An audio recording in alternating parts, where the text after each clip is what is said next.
Hi everyone! Today we're talking about grains and we're going to be making one of my favorite things. It's bread! Bread is something that's eaten all over the world. No matter where you go, most bread contains 4 basic ingredients: flour, salt, yeast, and water. Today I'll be making a Bran-Enriched White Bread. I chose this bread because wheat bran contains more fiber and nutrients than white flour alone. I already have measured whole wheat flour, all-purpose flour, and the wheat bran. I'll be adding into the bowl 3/4 tablespoons of yeast, 3/4 tablespoons of salt, and about 1.5 cups of water. These ingredients will get mixed together in my bowl.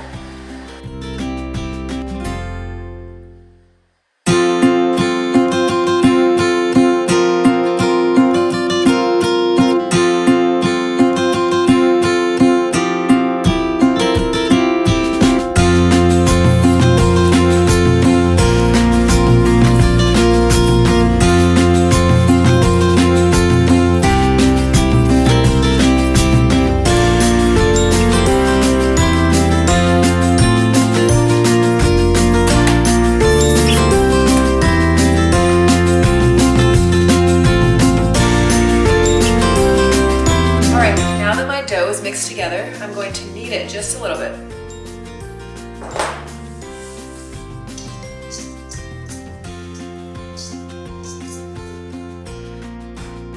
Now, different recipes differ on the amount of time you have to knead the dough, and this one doesn't require a lot. When you're kneading, you're using the palm of your hand instead of your fingers. You don't want to punch any holes through your dough. This push and pull motion helps to create gluten structures in the dough. The gluten is a type of protein in the flour, and it forms a literal net. And when you have that net in your dough, then once the air bubbles from the yeast start to expand, then they'll get trapped as the dough rises.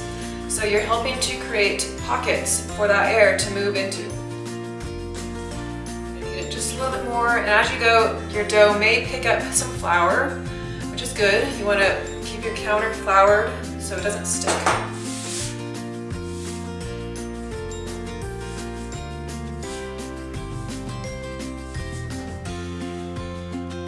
Alright, so my dough should be smooth, not too sticky, and then I'm going to put it in a bowl that I have a little bit of oil in, spin it around, coat both sides, and then it'll get covered with a towel and rest for about 2 hours. We'll be right back.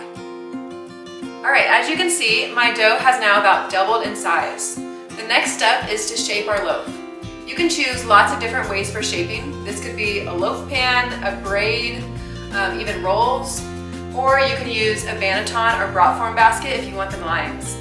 Today we're going to use the shape of a round bowl because it's probably the easiest.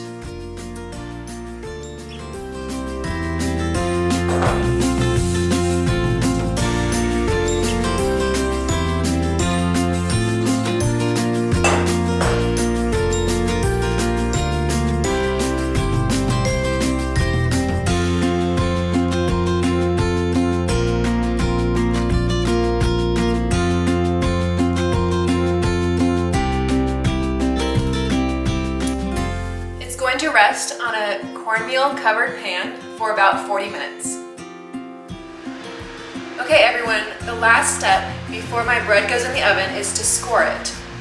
I'm going to use a long or a double-edged blade, but you can easily do this with a knife.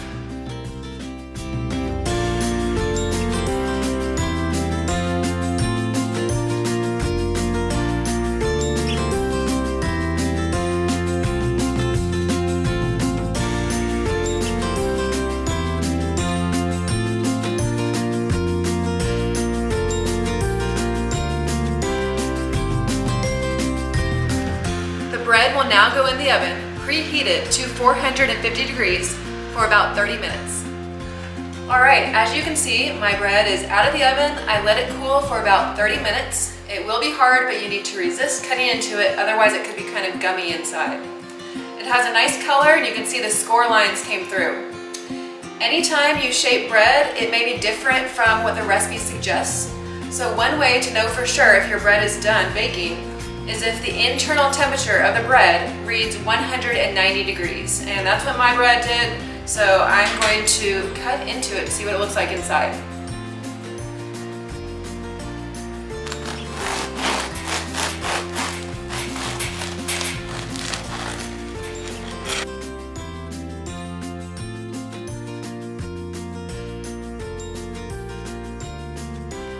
Bread is one of my favorite things to bake, and there's lots of recipes out there.